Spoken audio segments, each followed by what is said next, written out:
Masalah rumah tangga Dewi Persik dan Angga Wijaya kini tengah menjadi perbincangan hangat publik. Bukan tanpa alasan, hal ini lantaran sang suami diketahui telah menggugat cerai Dewi beberapa waktu lalu ke Pengadilan Agama Jakarta Selatan. Kembali viral, video singkat yang mempertontonkan Angga Wijaya tengah mencurahkan isi hatinya soal perlakuan Dewi Persik yang membuat ia sakit hati. Penasaran kelanjutan kisahnya? Simak selengkapnya. Angga Wijaya ungkap perlakuan Dewi Persik yang buatnya sakit hati. Kembali viral sebuah video yang memperlihatkan Angga Wijaya sedang mencurahkan hatinya. Dalam video tersebut, Angga diketahui sedang dihipnotis oleh Denny Darko. Dalam kesempatan itu, secara terang-terangan, Angga Wijaya menumpahkan semua kegundahan yang selama ini ia rasakan selama menjalani hubungan rumah tangga dengan Dewi Persik. Setelah ditelisik, ternyata curahan hati Angga tersebut tentang perilaku Dewi.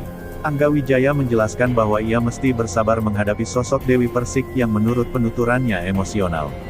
Tak jarang, Dewi membanding-bandingkan Angga dengan nama-nama mantan suaminya dahulu sebelum menikah dengan Angga. Selain itu, dengan suara terbata-bata dan terlihat menahan rasa sedih, Angga menuturkan bahwa Dewi tak jarang menyalahkan dirinya. Hal ini ia lakukan jika ada hal yang menurut Dewi tidak sesuai keinginannya. Biasanya langsung marah, langsung meledak-ledak, seolah-olah aku tidak bisa apa-apa. Beda sama dia, beda sama ini.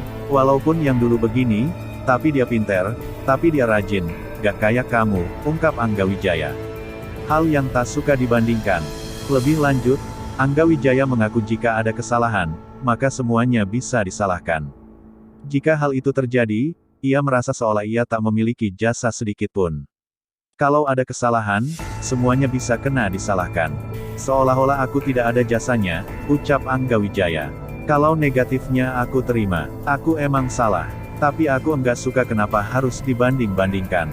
Aku juga tidak pernah membanding-bandingkan.